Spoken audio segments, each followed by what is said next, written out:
एकांत में बैठकर किया गया भजन, एकांत में बैठकर किया गया मंत्र जाप, एकांत में बैठकर किया गया नाम जाप, एकांत में बैठकर किया गया शिव भक्ति हमारी आयु की वृद्धि करती है।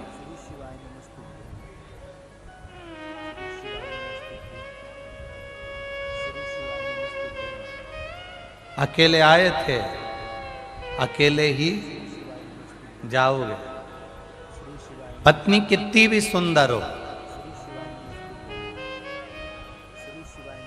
पति कितना भी सुंदर हो, बच्चे कितने भी सुंदर हो, भाई बंधु कितने भी सुंदर हो, माता पिता कितने भी अच्छे हो, एकांत में अकेले आए हो और एकांत में अकेले ही चले जाओगे। कोई दूसरा तुम्हारे साथ जाने वाला नहीं होगा। केवल तुम्हारा किया गया भजन, तुम्हारा किया गया मंत्र जाप, तुम्हारा किया गया नाम जाप, तुम्हारा किया गया स्मरण, ये तुम्हारे साथ जाता है।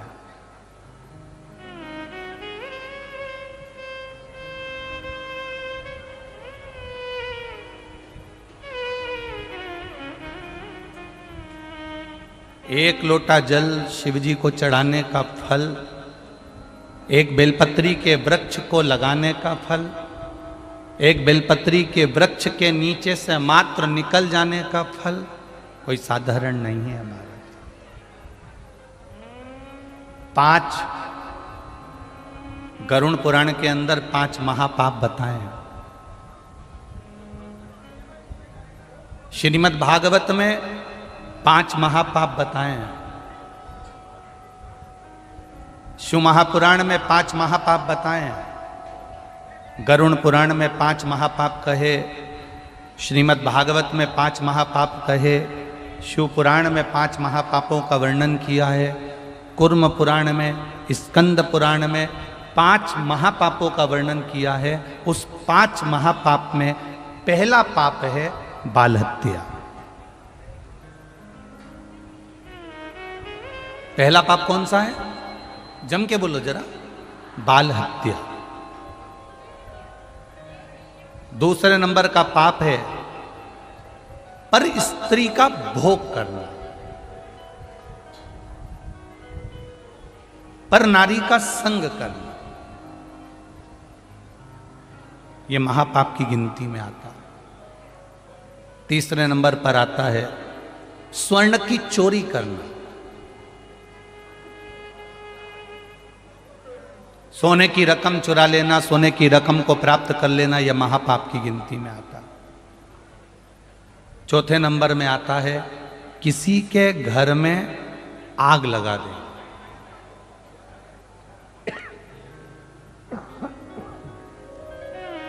किसी के घर में आग लगा देना, यह महापाप की गिनती में आता है।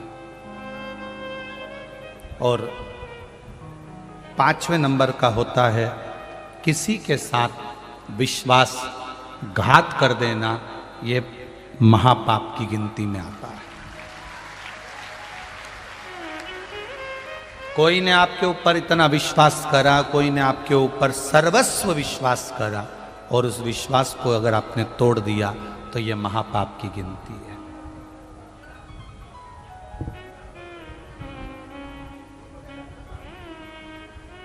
कितना पुण्य!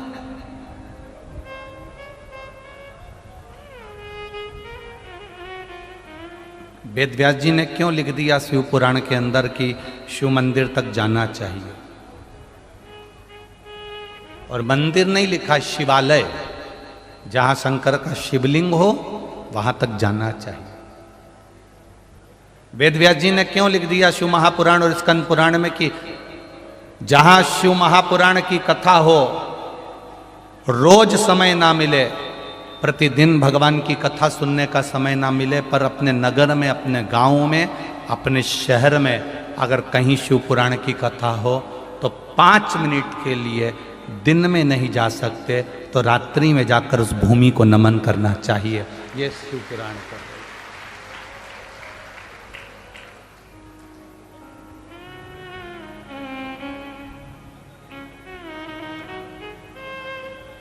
आपको कथा में कहा था हेलीकॉप्टर को नीचे उतारने के लिए हेलीपैड पर एच बना होता है। हेलीकॉप्टर वाला देख लेता है कि एच बना है, हेलीपैड बना है, तो वो हेलीकॉप्टर को वहां उतार लेता है। वेदव्यास जी शिव पुराण में लिखते हैं, जितने दिन तक शिव महापुराण की कथा जिस नगर में, जिस गांव में, जिस क्षेत्र में होती है, उतने दिन तक भोलेनाथ जी का हेलीपैड वही भूमि कहलाती है, नंदी वहीं उतरता है।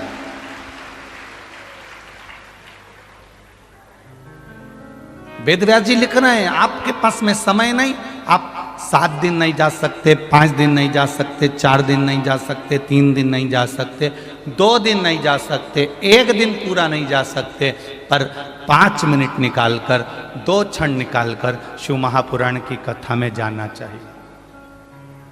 क्या होगा? स्कंद पुराण में वेदव्यास जी लिख रहे हैं, शिव महापुराण में वेदव्यास जी लिख रहे हैं, विद्येश्वर संहिता में वर्णन कर रहे हैं, जो भूलवश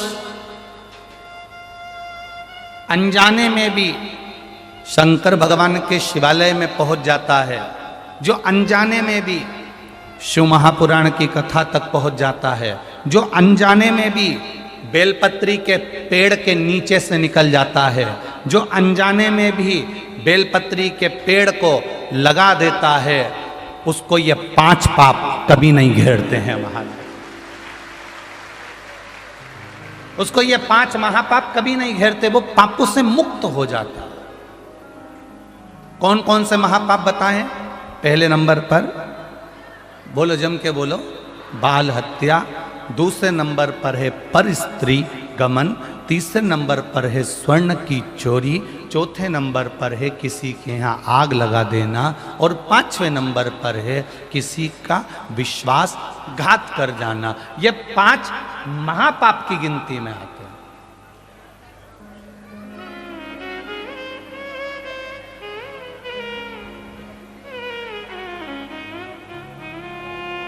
हम कितना पुण्य कमाते हैं, हम कितना जल चढ़ाते हैं, भजन करते हैं, कीर्तन करते हैं, मंत्र जाप करते हैं, श्री शिवाय नमस्तुभ्यम जपते हैं, ओम नमः शिवाय जपते हैं, नमः शिवाय जपते हैं, 12 अक्षर मंत्र ओम नमो भगवते वासुदेवाय जपते हैं, राम नाम कृष्ण नाम जपते हैं।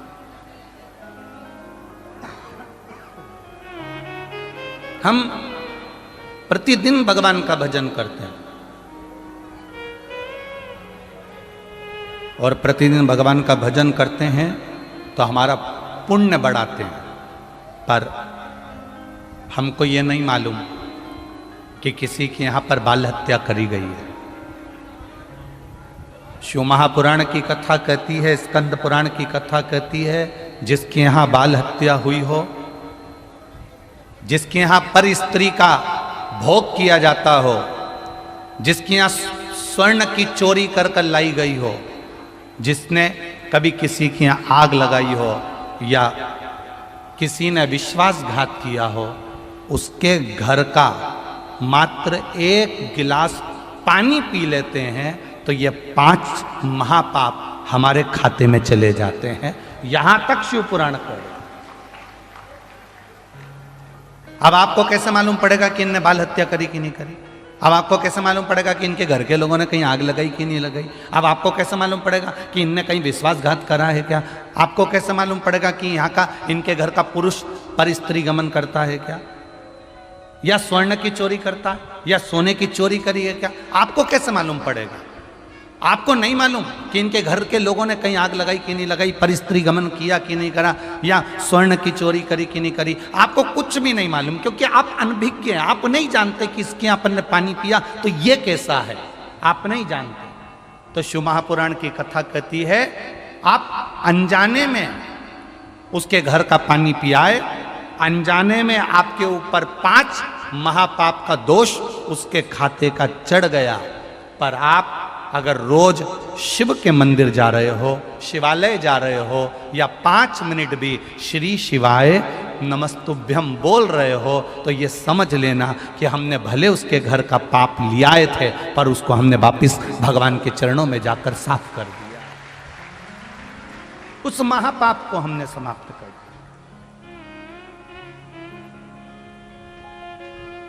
मैंने तेरे ही भरोसे बाबा, तेरे ही भरोसे हवा बिच उड़ती जावागी बाबा, डोर हथो छड़ी ना में कड़ी जावागी। भोले मैं तेरी पतंग, शंभो मैं तेरी पतंग, हवा बिच उड़ती जावांगी बाबा, डोर हथो छड़ी ना में कड़ी जावागी। आपको नहीं मालूम कि आपने उसके घर का पानी पी लिया।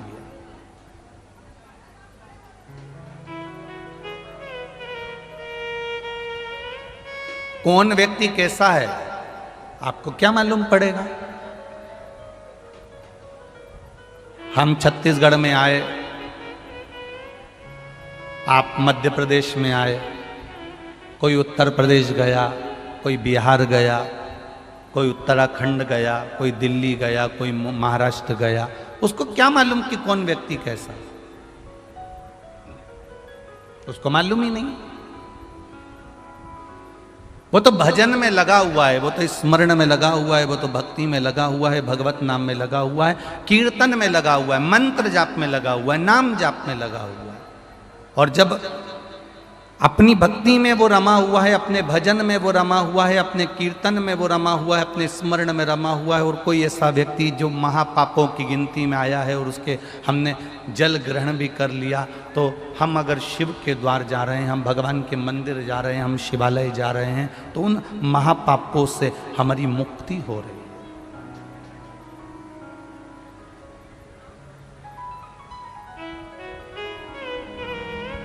एक बात बहुत अच्छे से ध्यान करना, हमने बेकार कर्म किया,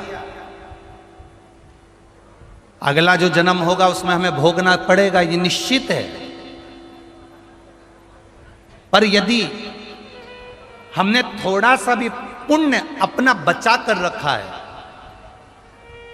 मरते दम तक भी अगर हमने शंकर की आराधना करी है, शिवालय गए हैं या शिव कथा को अपने जीवन में उतार के रखा है, तो हमारे पास थोड़ा सा पुण्य है, वो पुण्य से हम कुछ अच्छा जन्म पा सकते हैं।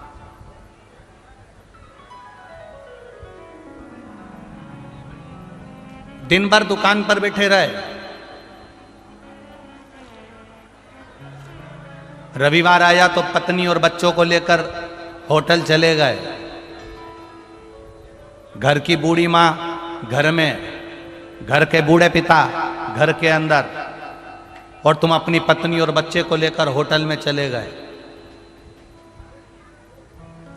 दिन भर दुकान पर रहे, एक दिन मिला, वो एक दिन काय के लिए मिला कि पत्नी और बच्चों को लेकर किसी शिवालय में जाकर एक लोटा जल चढ़ा लेना, पर आप उसको भूलकर होटल में जाकर बैठ गए। हमने कमाया कमाया कमाया कमाया, पर कभी भगवान की भक्ति में हम एक क्षण नहीं गए, तो अगला जन्म क्या मिलेगा। जिसने अपनी जीवन में कभी भगवत भजन नहीं करा, केवल भोग करा, कमाया कमाया कमाया कमाया और अंत में छोड़कर चला गया, अगला जन्म जैसे तुम बहुत व्यस्त रहे, बहुत व्यस्त रहे, बहुत व्यस्त रहे, उसी तरह भगवान अगला जन्म हमें बैल का बना देता है। बैल क्या करता है, बैलगाड़ी में लगा रहता है, और बैलगाड़ी में लगा रहेगा, दिन भर काम करेगा, दिन भर घूमता रहेगा, दिन भर हल जोतेगा, दिन भर बखर चलाएगा, दिन भर। पर यदि भगवान ने हमको बैल बनाया भी है, तो परमात्मा से इतना सा कह देना, भगवान हमने कभी जिंदगी में एक क्षण की भी अगर कथा सुनी है, तो बैल बनाना मना नहीं, पर हमें बैल नंदी बना देना, हमें वो नंदी बना देना जो हम भगवान के द्वार पर खड़े हों, भगवान की चौखट पर खड़े। वो बनाएगा।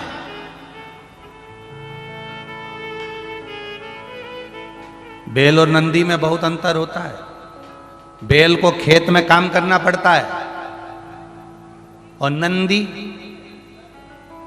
रोड पे से जाओ और एक बड़ा सारा नंदी, बड़ा सारा बैल, बड़ा सारा नंदी अपनी अलमस्त में घूम रहा है और रोड पे बैठा है। तुम्हारी गाड़ी भले 25 लाख की है, तुम 25 लाख की गाड़ी को साइड में से लेकर जाओ पर वो नहीं हटेगा, क्योंकि वो नंदी है। उसको काम नहीं करना है, उसको खेत में काम नहीं करना है। हमारा थोड़ा सा भी पुण्य हमारे पास अगर बचता है, हमारा थोड़ा सा भी पुण्य हमारे पास में रहता है, तो ये मानकर चलना भगवान तुम्हें हल में नहीं जोतेगा, कोई नंदी बनाकर अलमस्त की जिंदगी जिया देगा। ये शिव तत्व है।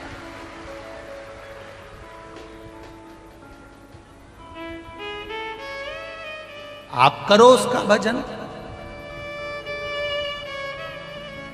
हम कभी मना नहीं करते कि आप कर्म मत करिए, 24 घंटे काम करो, हम मना नहीं करेंगे। तुम्हारे शरीर की जितनी कैपेसिटी है उससे दुगना तुम मेहनत करो, मना नहीं। अपना घर मत छोड़ो, अपना परिवार मत छोड़ो।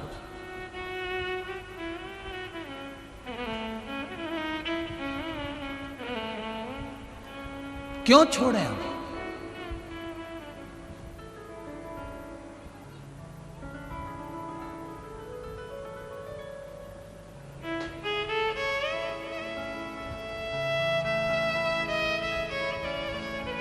अष्टावक्र गीता, श्रीमद् भगवत गीता और गर्भ गीता। आप में से कितने लोग हैं जिन्होंने श्रीमद् भगवत गीता कभी पढ़ी हो, सुनी हो? आप में से कितने लोग हैं जिन्होंने कभी अष्टावक्र गीता को पढ़ा हो, बाजार से लेकर आए हो और पढ़ा हो अष्टावक्र गीता? पढ़िए। आप में से कितने लोग हैं जिन्होंने कभी गर्भ गीता पढ़ी हो? गीता प्रेस गोरखपुर की अष्टावक्र गीता भी मिलती है, गर्भ गीता भी मिलती है, श्रीमद् भगवत गीता भी मिलती है, पढ़िएगा।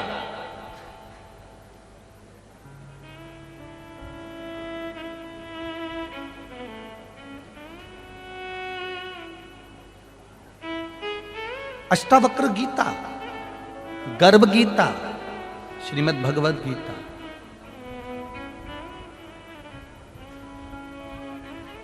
अष्टावक्र गीता में अष्टावक्र जी ने राजा जनक जी को 3 बातों से सब कुछ समझा दिया।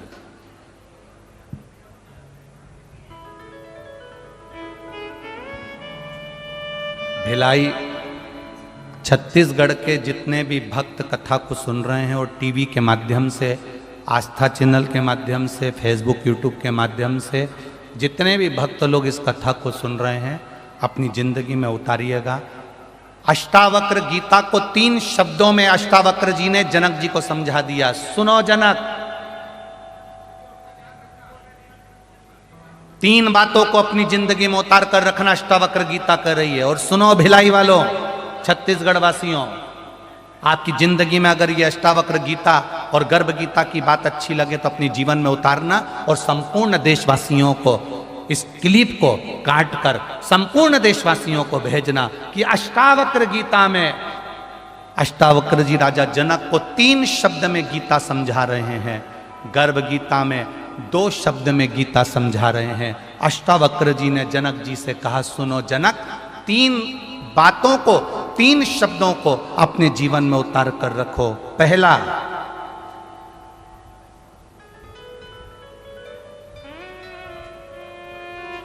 अष्टावक्र जी का इन 3 शब्दों को अपनी जिंदगी में उतारिए। पहला,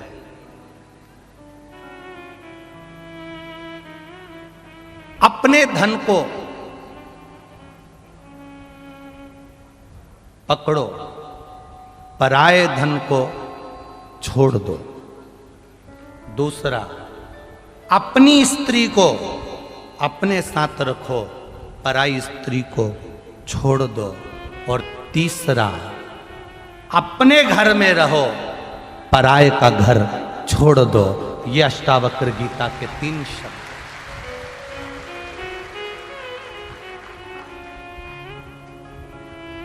अष्टावक्र गीता के 3 शब्द अष्टावक्र जी ने राजा जनक जी को कहे।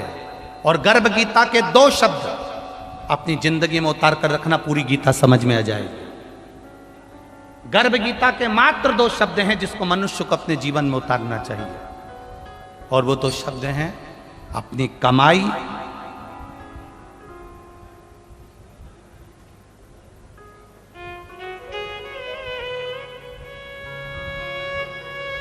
बोल दें क्या? अरे बोलो जम के बोल दें। गर्भ गीता के 2 शब्द अपनी जिंदगी में उतार कर रखना, अपनी कमाई को छूना और अपनी लुगाई को छूना, पर दूसरे की कमाई और दूसरे की लुगाई मत छूना।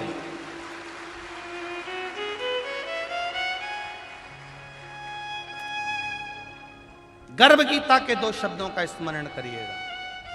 अपनी कमाई को हाथ लगाओ, अपनी स्त्री का स्पर्श करो, पर दूसरे की कमाई कितनी है, दूसरे का धन करोड़ों का भी पड़ा हो तो उसका स्पर्श मत करना। और दूसरे की नारी कितनी भी सुंदर हो उसका स्पर्श मत करना। ये गर्भ गीता का।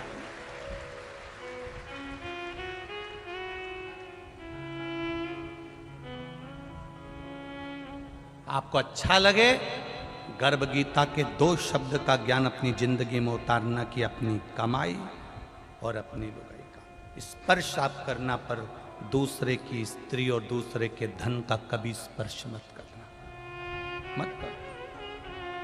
बर्बादी की पहली सीढ़ी है ये, अगर हम दूसरे के धन का स्पर्श कर रहे हैं और दूसरे की नारी का स्पर्श कर रहे हैं। बहुत सावधानी रखिए, बहुत।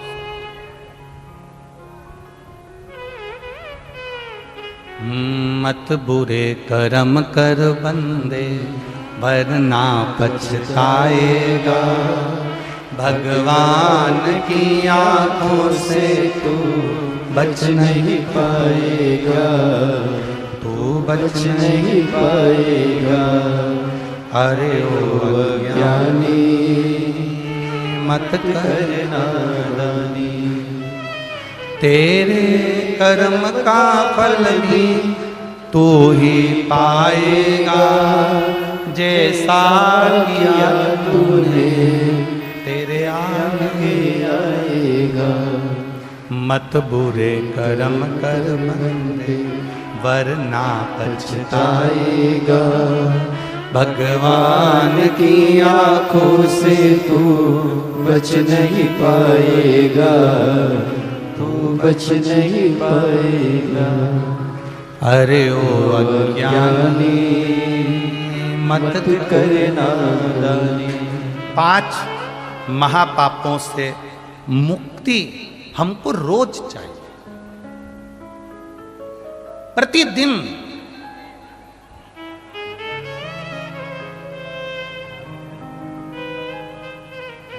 कपड़े में चाय का कॉफी का दाग लग जाए, अभी की अभी धो लो, साफ हो जाएगा।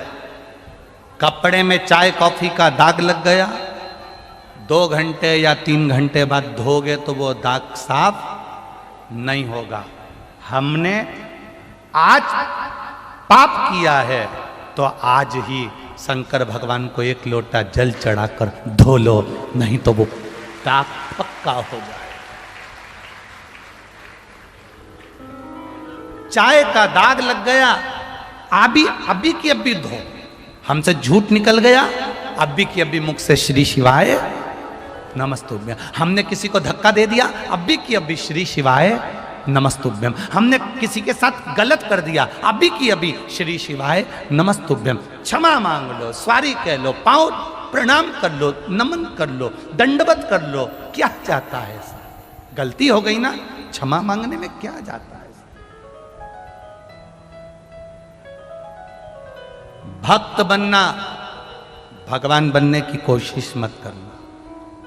आज दुनिया में बड़ा विडंबना चल रही है, जिसे देखो वो अपने आप को भगवान समझ रहा है कि मैं दुनिया का सबसे बड़ा भगवान हूँ, मैं आपका जन्म मरण परण सब कुछ कर सकता हूँ। पर भगवान शिव की कथा कहती है, शंकर भगवान के सिवाय दुनिया में कोई जन्म मरण और परण बताने वाला नहीं है। अगर बताने वाला होता तो यशोदा जी के दरवाजे पर यशोदा जी का हाथ देखकर भगवान शंकर ने कह दिया था कि यशोदा तेरे बच्चे के पीछे काल मंडरा रहा है। राम जी का स्वरूप देखकर कह दिया था राघव जी के जीवन में ये तकलीफ आएगी। ये शिव के सिवा कोई नहीं कर सकता।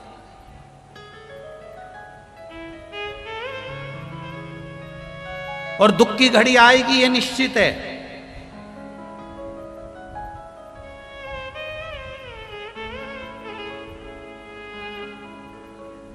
जिसने फटे पुराने कपड़े पहने हैं, जिसने रूखी सूखी रोटी खाई है, जिसने टूटे फूटे घर में रहकर अपना जीवन निकाला है, एक दिन मेरे महादेव की कृपा से ऐसा आता है कि उसको सुख का अच्छा दिन जरूर देखना पड़ता है। जिसने फटे पुराने कपड़े पहने, जिसने रूखी सूखी रोटी खाई, जिसने बहुत ठोकरें खाई, जिसने पसीना बहाया, जो धूप में चला है, उसको एक ना एक दिन छांव अवश्य मिलती है और वो बड़ा मजबूत होता है। बाद में उसके जीवन में सुख मिलता है।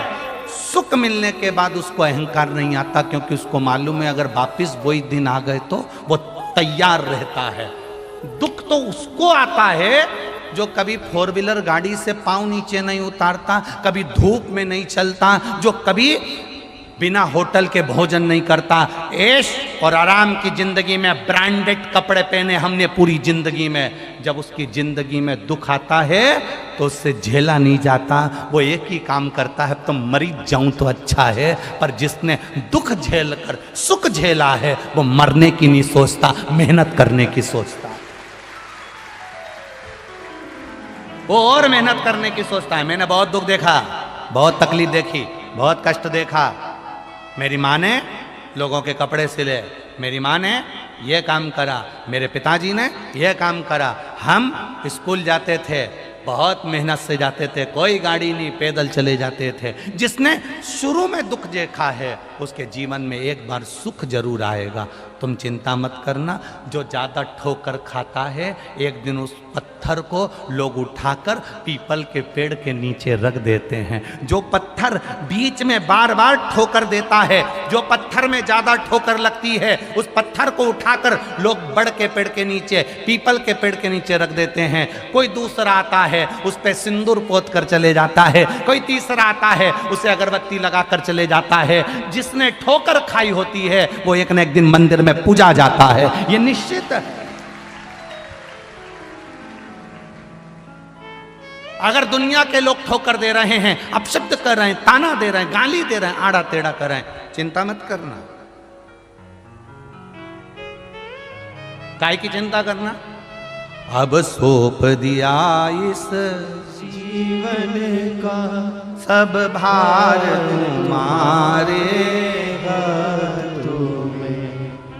अच्छा एक बात पूछें तुमसे, बोलो रे छत्तीसगढ़ वाले, पूछ लें। एक गाड़ी सामने चलती है और एक रिवर्स चलती है, ठीक है? सामने चलने वाली गाड़ी बहुत देर तक हॉर्न बजाती है कि रिवर्स चलने वाली गाड़ी बहुत देर तक हॉर्न बजाती है? बोलो बोलो, जम के बोलो।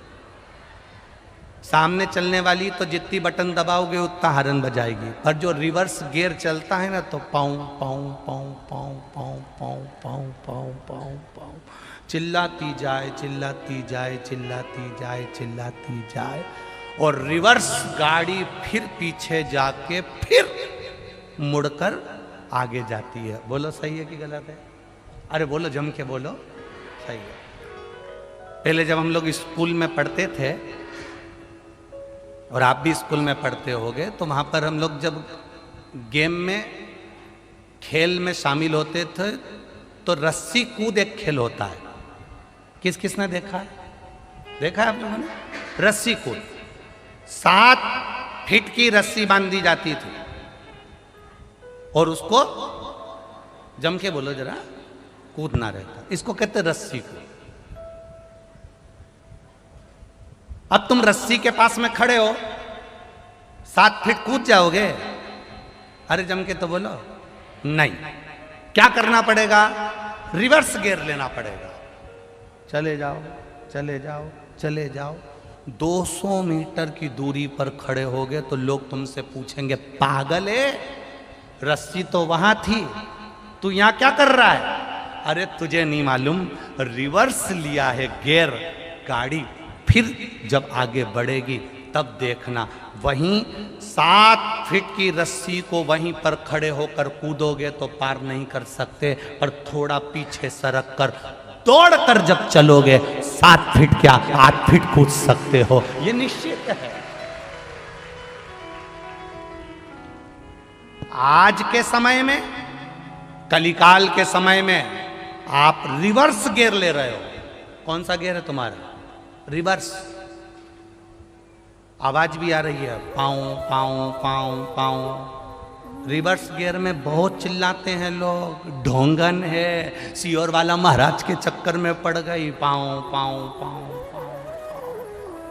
मंदिर जा रही है जल चढ़ाने, क्या होता है जल चढ़ाने से? क्या होता है रुद्राक्ष पहनने से? क्या होता है समी के पत्ते चढ़ाने से? क्या होता है बेलपत्र चढ़ाने से? पाँव पाँव पाँव पाँव पाँव। Reverse gear.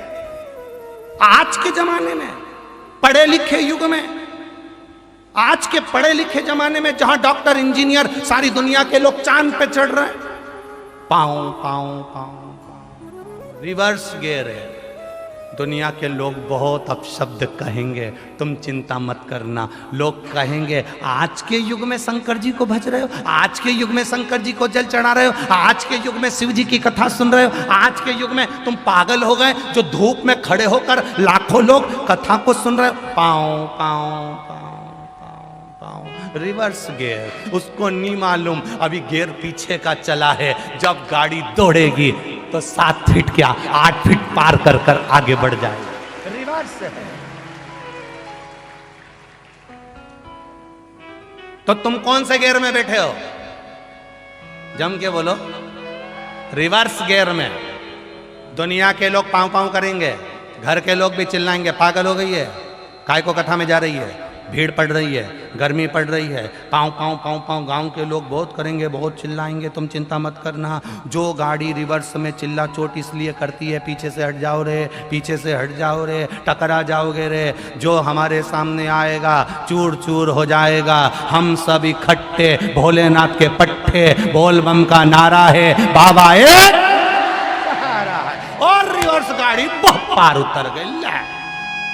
7 फीट की रस्सी क्या 8 फीट ऊंचे। अब दुनिया के लोगों को चिंता लग गई, अभी तक तो धक्के खाती थी, इसकी तो लड़की भी अच्छी पढ़ रही है, इसका तो लड़का भी अच्छा पढ़ रहा है, इसके यहाँ तो जॉब लग गया, इसके यहाँ तो बताओ गजब का काम हो गया, भगवान ने 2 मंजिल का मकान बना दिया, कहाँ झोपड़े में रहती थी, धीरे धीरे धीरे धीरे बढ़ गई। इसको क्या मालूम रिवर्स गाड़ी गई थी और आगे बढ़ गई। ये शिव की कृपा, ये उसकी उदार। खाली न जाता कोई,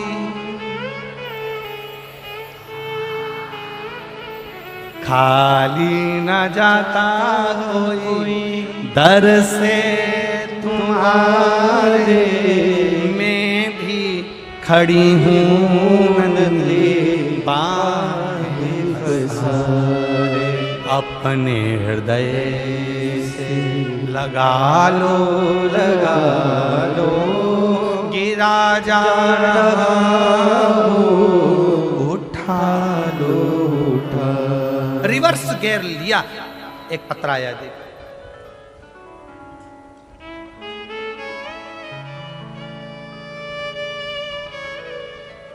मैं यशवंत यादव,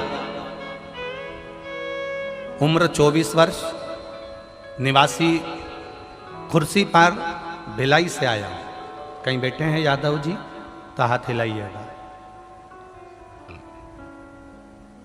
मैं यशवंत यादव, उम्र 24 वर्ष, निवासी खुर्सीपार भिलाई। मेरा मोबाइल नंबर ये है। कहीं बैठे हो यादव जी तो हाथ हिलाइएगा।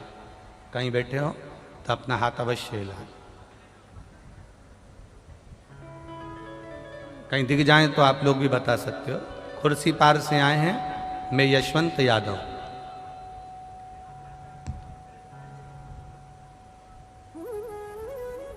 गुरुजी, मुझे पंडाल में सेवा करने का मौका मिला है। मैं सेवा में लगा हूं। मेरी माताजी की तबीयत बहुत ज़्यादा खराब हो गई थी और 23 अप्रैल 2022 को डॉक्टरों ने बताया कि मेरी माँ के पेट में गॉल ब्लैडर के अंदर कैंसर हो गया है और कैंसर पूरा फैल चुका है। रायपुर के श्री नारायण हॉस्पिटल में जब रिपोर्ट आई तो मुंबई में भेजी गई, जिसमें रिपोर्ट आने के बाद डॉक्टर ने बताया कि मेरी माताजी के कैंसर 4th स्टेज का हो गया है। ग्राइविडर के अंतर्गत 4था स्टेज कैंसर का है। माँ बच नहीं सकती, बहुत कैंसर पूरे शरीर में फैल गया। डॉक्टर ने कहा था ये मात्र 6 से 7 महीने जीवित रहेंगे, उसके पश्चात आपकी माता नहीं रह पाएंगे। मैं बहुत परेशान था गुरुदेव। तब लोगों ने कहा कि आस्था चैनल पर आने वाले कथा को सुनो। मैंने आपकी कथा श्रवण करना प्रारंभ करी और पशुपति व्रत करना प्रारंभ किया। महादेव जी के शिवलिंग पर जल चढ़ाता, उस जल को अपनी माता को ला कर देता। बेलपत्र चढ़ा हुआ मेरी माँ को खिलाता। डॉक्टर ने तो कह दिया था 6-7 महीने तक रहेंगे और कैंसर 4th स्टेज का है। 3 महीने शिवजी पे चढ़ा हुआ जल और बेलपत्र देना चालू करा। वापिस मेरी माता को लेकर सीटी स्कैन कराने के लिए लेकर गए और जब सीटी स्कैन कराने के लिए लेकर गए तो रायपुर के एक प्रसिद्ध हॉस्पिटल में जब हमने उनकी जांच कराई, बाबा की कृपा देखिए गुरुदेव कि उस सीटी स्कैन कराने के बाद में वो सीटी स्कैन हमने मुंबई भेजी और बाबा की कृपा से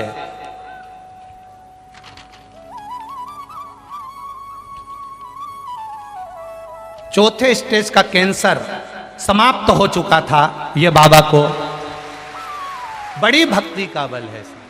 ये कैंसर था और कैंसर जब समाप्त हुआ, उस दोनों की रिपोर्ट मैंने इस फाइल में लगाई है, डॉक्टरों की, जो इस फाइल के अंतर्गत लगी हुई है।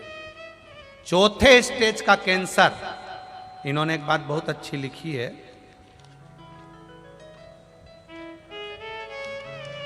चौथे स्टेज का कैंसर कहाँ गया, आज तक डॉक्टर भी आश्चर्य में पड़े हुए हैं कि यह 4th स्टेज का कैंसर आखिर गया था। अर्थात यादव जी दवाई लिए, औषधि ले, मना नहीं है, डॉक्टर को भी दिखाओ, मना नहीं, सारी जांचें भी कराओ, मना नहीं, पर उन औषधि को लेते लेते भी भगवान पर विश्वास रखिए क्योंकि डॉक्टर भी एक ना एक समय कह देते हैं कि अब उसके हाथ में है। आप विश्वास कर कर चलो। हम ये कभी नहीं कहते कि आप डॉक्टर को मत दिखाओ या औषधि ना लीजिए या आप दवाई ना लीजिए या जांच ना कराइए, कराओ। डॉक्टर भी मेरे शंकर का एक रूप होते हैं, डॉक्टर भी मेरे शिव का एक स्वरूप होते हैं। वो भी मौत के मुंह से लोगों को बाहर निकाल कर लेकर आते हैं। उनके रूप में भी शिव बसता है, सहजता नहीं है। पर उनको दिखाते दिखाते साथ में शिव की भक्ति भी करो।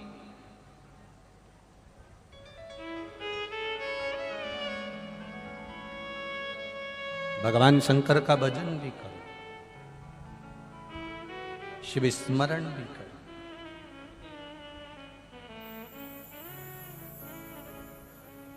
रोग, बीमारी, तकलीफ, कष्ट, ये सब हमारे कर्म के अनुसार हमारे पास आते हैं।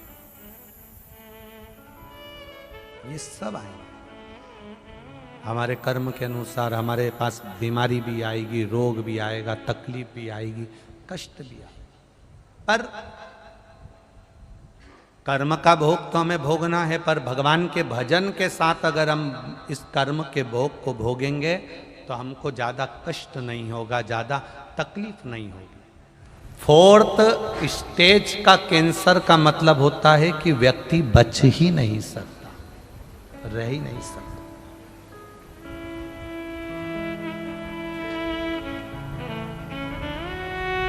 कई लोगों को लगता होगा सीहोर वाले गुरुजी इतने सारे पत्र पढ़ते हैं, रखते हैं। हम उनसे निवेदन करेंगे, इन पत्रों में इनका एड्रेस और मोबाइल नंबर सब कुछ रहता है। हम तो आपके शहर में आना तो होता नहीं है, और विठलेश सेवा समिति का कोई सदस्य कभी किसी गांव में, किसी नगर में, किसी शहर में जाकर कोई चंदा नहीं मांगता, कोई रसीद नहीं काटता, ना तुमसे कुछ लेने के लिए आता। हम किसी को नहीं जानते, वो तो ये आपके पत्र होनाते हैं तो पढ़ लेते हैं, और पढ़ लेते हैं इसलिए आप तक पहुंचा देते हैं कि आप चाहें तो इनके पास जाकर संपर्क कर सकते।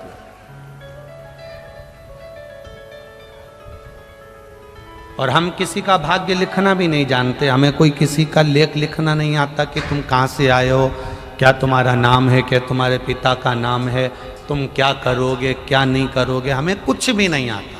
हम तो केवल इतना जानते हैं सारी समस्या का हल, इससे ज्यादा हम कुछ भी नहीं जानते। अंधविश्वास, ढोंग, प्रपंच, छल, कपट, बेईमानी, इन सब से दूर हटकर आप अपने महादेव को कुछ मत दो, केवल एक लोटा जल चढ़ाने का नियम बना लो। जब आप एक नियम बना लोगे शंकर जी के मंदिर जाने का, तो महादेव भी नियम बना लेंगे तुम्हारे दुख मिटाने का, ये निश्चित है। अब जाओ उसकी शरणागति।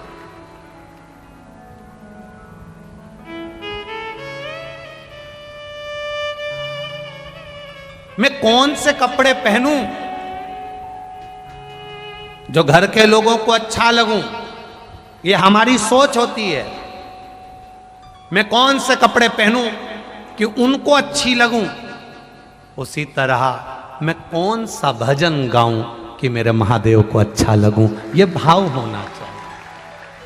हम कौन सा भजन करें, हम कौन सा कीर्तन करें, हम कौन सा मंत्र जाप करें, हम कौन सा स्मरण करें।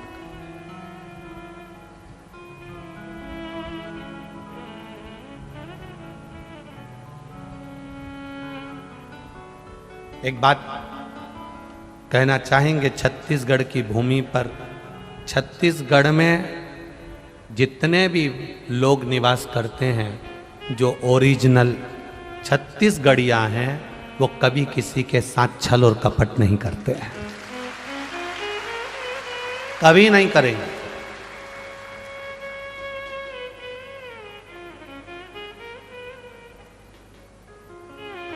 राम पथगमन में जितना कोई प्रदेश नहीं आया, सबसे ज्यादा राम पथगमन में छत्तीसगढ़ आया है। राम पथगमन में कोई प्रदेश इतना नहीं आया जितना छत्तीसगढ़ आया है। मेरे राम छत्तीसगढ़ की धरा से 2-2 कदम चलकर बढ़ते गए हैं। मेरे राम के लिए पलक पाउड़े छत्तीसगढ़ के आदिवासियों ने, वन में निवास करने वाले निवासियों ने कहीं ना कहीं, किसी ना किसी रूप में छत्तीसगढ़ के उन भक्तों ने मेरे राम की सेवा करी है, निष्कपट भाव से, निश्चल भाव से। कोई कपट नहीं, कोई छल, कोई छल।